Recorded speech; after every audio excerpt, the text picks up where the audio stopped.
Brandon Nimmo had a career year with the New York Mets, and he just so happens to be a free agent this offseason. How much money will he make? Will he sign with the Mets, or did he price himself out of Queens? I'll discuss that on this edition of Locked On Mets. You are Locked On Mets, your daily New York Mets podcast. Part of the Locked On Podcast Network, your team every day.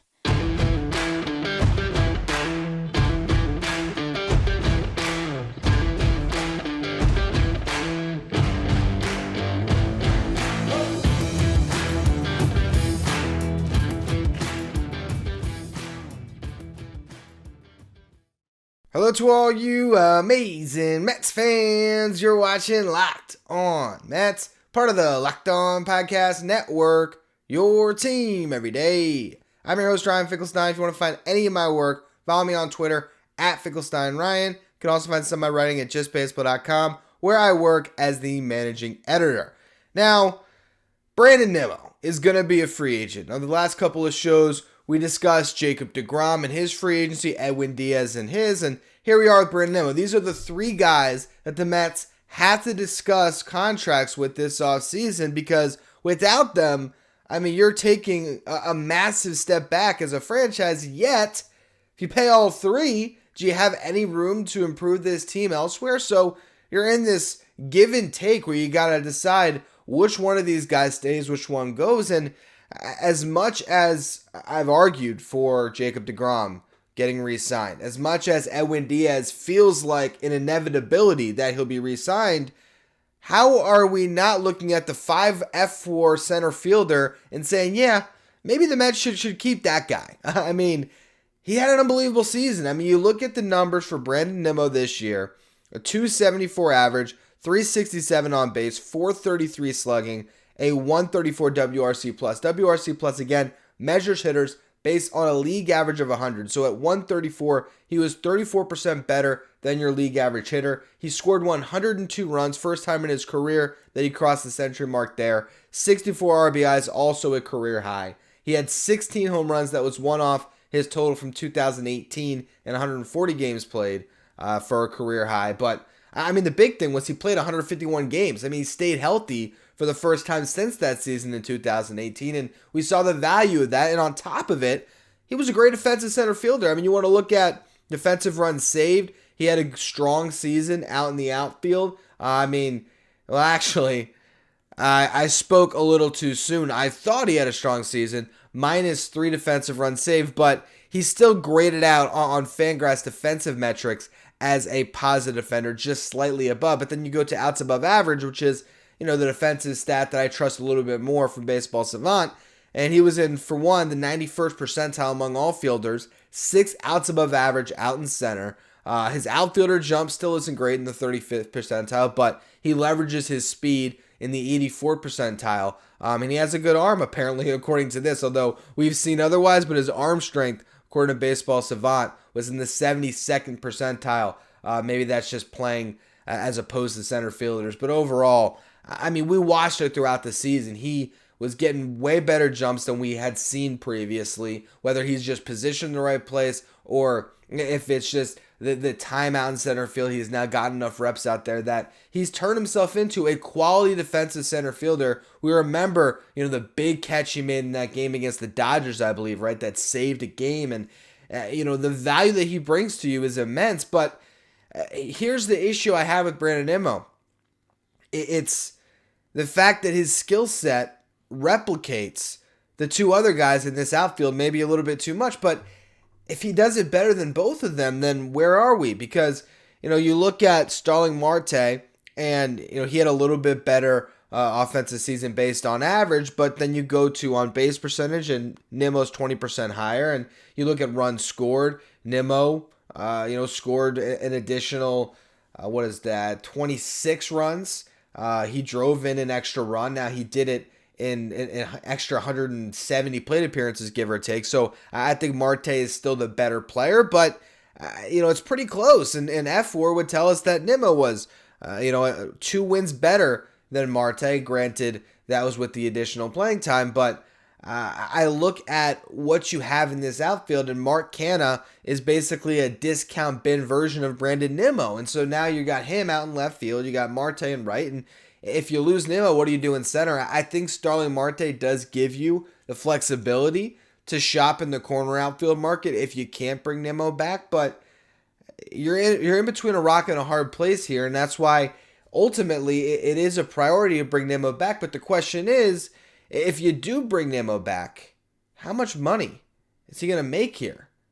I mean, that is a big concern, because are you comfortable paying Brandon Nimmo north of $25 million or at $25 million over a long-term deal when he did prove to be healthy this year? And I think moving forward, there's every reason to believe he will be healthy. At the same time, how willing are you to gamble on that over 6 years? That's the question, and we'll discuss that in just a minute. Before we do, though, BetOnline.net is your number one source for all of your football betting info this season. Find out the latest player developments, team matchups, news, podcasts, and in-depth articles and analysis on every game you can find. And as always, BetOnline remains your continued source for all your sports wagering information with live betting and up-to-the-minute scores for every sport out there. It is the fastest and easiest way to check in on all your favorite games and events, including MLB, MMA, boxing, and golf. Head to betonline.net or use your mobile device to learn more about the trends in the action. BetOnline, where the game starts. So how much money is Brandon Nimmo going to make this offseason as a free agent? Well, he's hitting the market at the right time off of a career year. He's 29 years old, will turn 30 in March next season. And you look at the other center fielders on the market, you got Kevin Kiermaier, and that's it. Okay, now I'm being a little bit hyperbolic there, but Kevin Kiermaier is a good defensive center fielder, has a club option, and considering they were giving him a tribute video before the final home game of the regular season, I would imagine he'll be a free agent. But other than that, for center fielders in free agency, you're looking at Odubel Herrera, Lorenzo Cain, Kevin Pillar, Jake Marisnick, Delano DeShields, Travis Jankowski, Billy Hamilton, Shogo Akiyama, and Jackie Bradley Jr., a mutual option on him. None of those guys are starters. You look at the corner outfield market, not a lot there either. So, I mean, obviously Aaron Judge is the huge one. Mitch Haniger is an interesting name. Jock Peterson and Adam Duvall are out there. Joey Gallo, if you want to take a flyer on him, or Andrew Benintendi. None of these guys really entice me the way that a Brandon Nimmo does. So he really is, outside of Aaron Judge, he's the best outfielder on the market, and he's the best natural center fielder. So what does that command? Look, you are checking out all the outfielders around baseball this past season, and here are the list of guys who are strictly outfielders who had a better season based on F4 than Brandon Nimmo. Aaron Judge, Mookie Betts. That's the list. Above him, you have Jeff McNeil, who we know, outfield, infield, and Yordan Alvarez, who's a DH. So, based on Fangraphs wins above replacement, you're talking about a top 3 outfielder in all of baseball. He had a better F4 than Julio Rodriguez, Kyle Tucker, George Springer, and more. And speaking of George Springer, that's the contract I look at when it comes to Brandon Nimmo. I think he's in line to ask for and to receive the George Springer deal. That's a 6-year contract worth $150 million, $25 million a year. Now that would take him, all the way through his age, 36 season, age 35, maybe 30, 31, 32, 33, 34. So his age 35 season, his age 30 through age 35.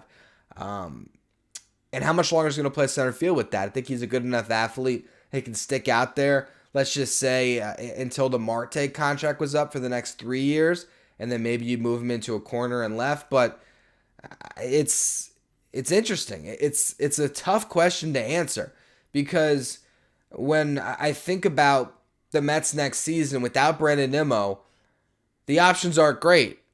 When I think about paying Brandon Nimmo $25 million a year over 6 years, I don't know if that's the best use of resources. If you had to tell me which one, you had to lose one, Brandon Nimmo or Jacob deGrom, that's another conversation that I'm struggling to find answers to, but I think I'd still lean towards the insane ceiling of a deGrom in a playoff setting over a Brandon Nimmo, but then you have to find some way to replace him.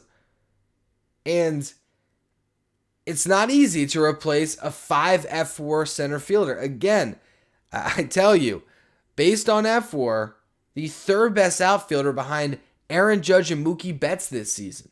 That's insanity. Now, granted, Mookie Betts had a 6.6 F4, so he was a full win better, 1.2 better.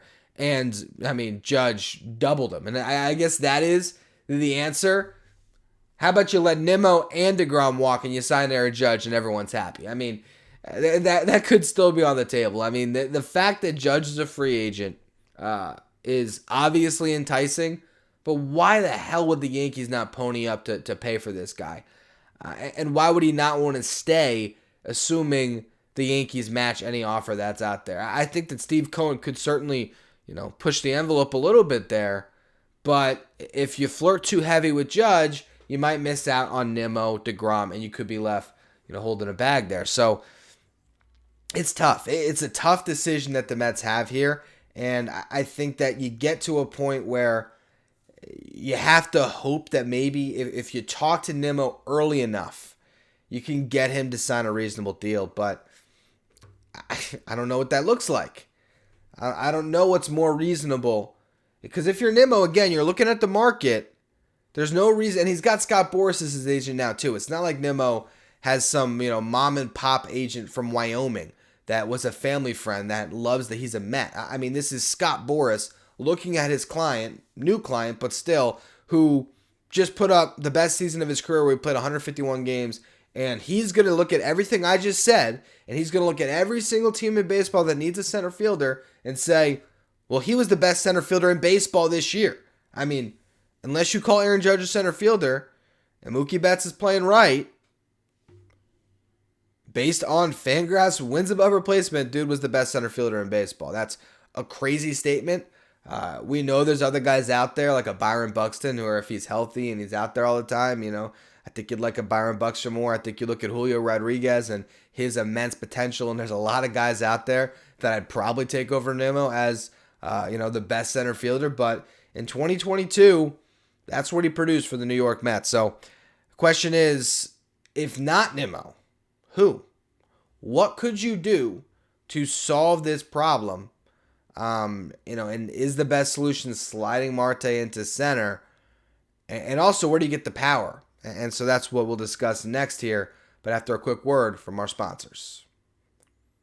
What will the Mets do if Brandon Nimmo walks to another team? And look, his list of suitors could be endless. Who doesn't need a center fielder? If you're the Miami Marlins and you're trying to put your team on the map, wouldn't you try to consider going out and getting a Brandon Nimmo? Now, do they have $150 million to spend? I don't know. But it's a possibility. If you are, it really doesn't matter. Pick a team that needs an outfielder. If you're the Phillies and you weren't too excited with some of the production you got this year out of your Castellanos's, and you don't necessarily think Brandon Marsh is the answer long term, I don't know. Would they go after him? Would, I don't know, Detroit or Kansas, I don't know, any team that needs an outfielder. And this is just me just throwing names out there of teams. But regardless, I would think that there's going to be a pretty healthy market for Nemo, and he could price himself out of Queens. And if he does, what do you do? I floated this idea out on Twitter because, look, I'm a nostalgic for old Mets. Look, I'm still wearing the Dom Bomb shirt. Not that I think Dom would be a center fielder. Good God, no. But there's another guy that I think could slot right back into a familiar place in right field who is pretty high up on a lot of Mets leaderboards, and that's Michael Conforto. What would you all think of Michael Conforto being in a Mets uniform again? Let's hear it in the comment section on YouTube. I'm sure that there is a ton of fans who just love the idea of Michael Conforto coming back. But let me tell you something. It makes a lot more sense than you'd probably think because, the contract, he's not going to get paid big time. If Nimmo were to find a deal elsewhere, if Conforto's market wasn't materializing, you could look at him and say, all right, what could we get if we bring him back? What type of contract? If he has a clear path to playing time, would he want to come back? And what does he bring that you don't have in the outfield right now? He brings power. Michael Conforto can hit home runs. Now, I know you say that he wasn't what you thought he was going to be. We thought he was going to be David Wright. He didn't end up being David Wright. Well, look, 2019, he still hit 33 home runs, and he hit over 25 3 years in a row from 2017 through 2019, 27, 28, and 33. In a terrible season for him, he still hit 14 bombs in 125 games in 2021. I think that there's a lot of opportunity for Michael Conforto to outplay a contract, and that's why I'd be interested in a reunion here. It still leaves you a little bit thin. I feel like if you get Conforto, you still have to do more to address that outfield. But I do see an outfield with Conforto and right, Marte in center, and Canna in left that could get by. I think the bigger problem you have overall is you have this, this combination of outfielders currently that just don't give you pop. And really, it's just the lineup in general. I think this is an issue the Mets have to address this offseason. How do you get more home runs in the lineup? Now, Francisco Alvarez could potentially help you by adding a lot more homers than you were getting from the catcher position. But that's a big gamble. Brett Beatty, I think, has a good chance to steal that third base job from Eduardo Escobar, but he's not necessarily going to hit more home runs. I think he does have more power, or at least, I think he's a better hitter than Eduardo Escobar. He will be next season, where you're going to see a lot of doubles from Brett Beatty. He's going to hit the ball really hard, and he could tap into that pop and maybe get you 25 home runs, but Escobar hit 20 for you this year, so it doesn't necessarily move the needle too much. And where else are you moving guys off? You got, McNeil and Lindor, they're your double play combination. Pete Alonso is the only one packing power. And then in the outfield, you're not going to get a ton of home runs from Starling Marte and Mark Canha. And if you bring Nemo back, you're in the same situation. So how do you get Pop back into the lineup? Conforto's an option. Jock Peterson's an option. You want to get crazy with Joey Gallo. That is an option that I don't love, but hey, we'll throw it out there. A Joey Gallo, Mark Canha platoon in left field. I guess couldn't be too bad, and then maybe you still bring Nemo back. I don't know how much money a Gallo makes. It's slim pickings, Then you look at the trade market. Who could you bring in? It's so tough, yeah. Maybe the Mets go out and they trade for Shohei Ohtani. That's a fun podcast for the future, but it's not a realistic one. When you're looking at all the options in front of you, I do still believe that the best one is to bring Nemo back, and then maybe it's get Jock Peterson, right?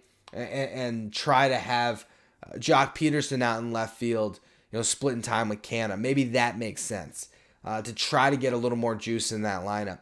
But the Mets are in this position where you look at DH, Vogelback, Vientos, is that what they're going with next year? And how much power is that going to provide? And again, there's just not a lot of positions where they don't have a starter currently that you could really upgrade and bring that pop in. I mean, Aaron Judge is the one guy that would transform this team. And in a lot of respects, you could say that should be, if Steve Cohen wants to circle a single free agent, including his own guys, and do anything he could to sign him, theoretically that would be the guy. But again, we don't even know if he's going to be available. So I really don't know what they do with Brandon Nimmo. I mean, when I did that podcast to kick off the week, who had just played their last game in a Mets uniform, I said I was at 50-50 with Nimmo, where I just don't know. And I think I'm still there. Maybe I'm leaning a little bit more towards him leaving simply based on all of the money the Mets had to spend this offseason and what he might command elsewhere. But again, you're not looking at a lot of attractive options. And I mean, you look at the Mets minor leagues, and yeah, Jake Mangum, I think, factors into the outfield mix this season, but it's more as a fourth outfielder, and Alex Ramirez is still far away. So there's just not an answer outside of either bringing Nemo back or making a trade or bringing in one of these guys that's kind of flawed players, whether it is a Conforto, a Peterson. It's just slim pickings. I guess the only other thing you could do is lean into defense and get Kevin Kiermaier, but it certainly doesn't make you a better baseball team than you were at the end of this season with Brandon Nimmo as your starting center fielder, who, I mean, probably still plays a better center now, or at least a comparable one to what Kiermaier's providing when he's in his mid-30s. So, yeah, this is a tough one, a really tough one. I'll be fascinated to see what the Mets do. But we got a long off season to figure all that out. So as always, thank you for listening. Make sure you follow, rate, and review wherever you get your podcasts. Make sure you follow me on Twitter at Finkelstein Ryan. Follow the show at Locked On Mets. Thank you for making Locked On Mets your first listen every day. Now for your second listen, check out Locked On MLB, hosted by Paul Francis Sullivan. Locked On MLB is where you want to go to stay up to date with everything going on in Major League Baseball. Follow Locked On MLB wherever you get podcasts.